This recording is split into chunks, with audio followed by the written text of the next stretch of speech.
ఒక 12 మంది live in relationship లో ఉన్న పెళ్లి కాని మహిళలు ఓకే. మాకు మేము పెళ్లి చేసుకోకుండా మాకు నచ్చిన వ్యక్తులతోటి మేము కలిసి జీవిస్తున్నాము. కానీ మాకు మా కుటుంబ సభ్యుల నుంచి గాని, అవతల వైపు కుటుంబ సభ్యుల నుంచి గాని, సమాజం వైపు నుంచి గాని థ్రెట్ ఉంది.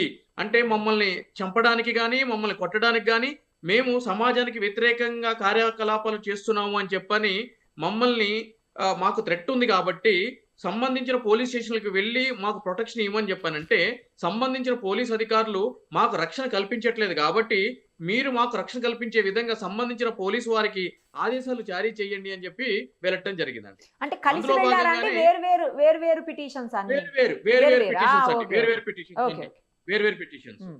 అయితే ఒకళ్ళకొకళ్ళకి సంబంధం లేదండి. వేరు వేరు. రైట్. రైట్. అన్నిటిని టుగెదర్ కలిపి నేను జడ్జ్‌మెంట్ అనేది ఇవ్వడం జరిగింది. ఓహో! ఓకే. సో, జడ్జి వారు చేసినటువంటి వ్యాఖ్యలు ఏంటి అనంటే గనుక ఇక్కడితో పాటు అలానే హ్మ్. ఈ కేసులతో పాటు వేరే కేసు. ఆ హ్మ్. కేసులో ఏంటి అనంటే గనక పెళ్లైనటువంటి వ్యక్తి హ్మ్. పెళ్లి కానటువంటి వేరే వ్యక్తితోటి లివ్ ఇన్ రిలేషన్‌షిప్ చేస్తున్నారు. వాళ్ళు కూడా మాకు ప్రొటెక్షన్ కావాలి అని చెప్పి పోలీస్ స్టేషన్‌కెళ్తే వాళ్ళు ప్రొటెక్షన్ ఇవ్వకపోతే వాళ్ళు కూడా కోర్ట్‌కి వెళ్ళడం జరిగింది. అయితే ఈ వెళ్ళిన ఈ 12 మందికి వివిధ ఎవరైతే గనక ఉన్నారో మహిళలు హ్మ్. దాంట్లో కొంతమందికి మ్యారేజ్ ఏజ్ అండి. అంటే మన భారతదేశంలో అమ్మాయికైతే 18 సంవత్సరాలు, అబ్బాయికైతే గనక 21 సంవత్సరాలు హ్మ్. మ్యారేజ్ చేసుకోవడానికి మ్యారేజ్ ఏజ్ అనేది ప్రిస్క్రైబ్డ్ ప్రొసీజర్‌లో పొందుపరచడం జరిగింది చట్ట యెస్. ప్రకారం.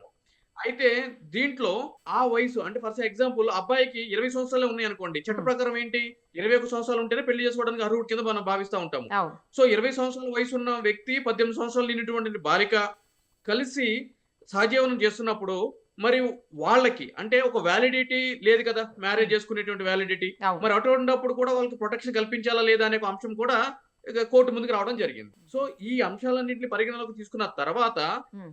ఈ యొక్క అలహాబాద్ హైకోర్ట్ జడ్జి వారు చెప్పిన తీర్పు ఏంటి అనంటే గనక, ఈ తీర్పులో కూడా స్టేట్ గవర్నమెంట్‌కి సంబంధించిన వాళ్ళు ఒక 15 జడ్జిమెంట్‌లు సుప్రీం కోర్ట్ జడ్జిమెంటు, అదే విధంగా అలహాబాద్ గతంలో ఇచ్చిన జడ్జిమెంట్స్ మీద రిలై అపాన్ అవ్వడం జరిగింది. అదే విధంగా ఎవరైతే గనక బాధితుల తరపున ఆర్గ్యుమెంట్ చేస్తున్నారో ఆ అడ్వొకేట్‌లు కూడా మిగిలిన సుప్రీం కోర్ట్ జడ్జిమెంట్‌ల మీద కూడా ఆధారపడి ఆటిల గురించి చెప్పడం జరిగింది. ఓకే. వీటిలన్నిటిని కన్సిడర్ చేసిన తర్వాత అలహాబాద్ హైకోర్ట్ వారు చెప్పింది ఏంటి అనంటే గనక ఆర్టికల్ 21లో స్వేచ్ఛ హక్కు ఏదైతే గనక ఉందో, ఆ స్వేచ్ఛ హక్కుకి భంగం కలిగించే యొక్క హక్కు ఎవరికీ లేదు అటువంటి రైటు. కాబట్టి పెళ్లి కాకుండా మేజర్ అయ్యుండి ఒకవేళ వివాహ వయసుకి అర్హుడు కాకపోయినా, అర్హురాలు కాకపోయినా కూడా వాళ్ళు కలిసి సహజీవనం చేస్తే సదరు వ్యక్తులకి పోలీసులు ప్రొటెక్షన్ కల్పించాలి అని చెప్పి తీర్పునివ్వడం జరిగింది. అదే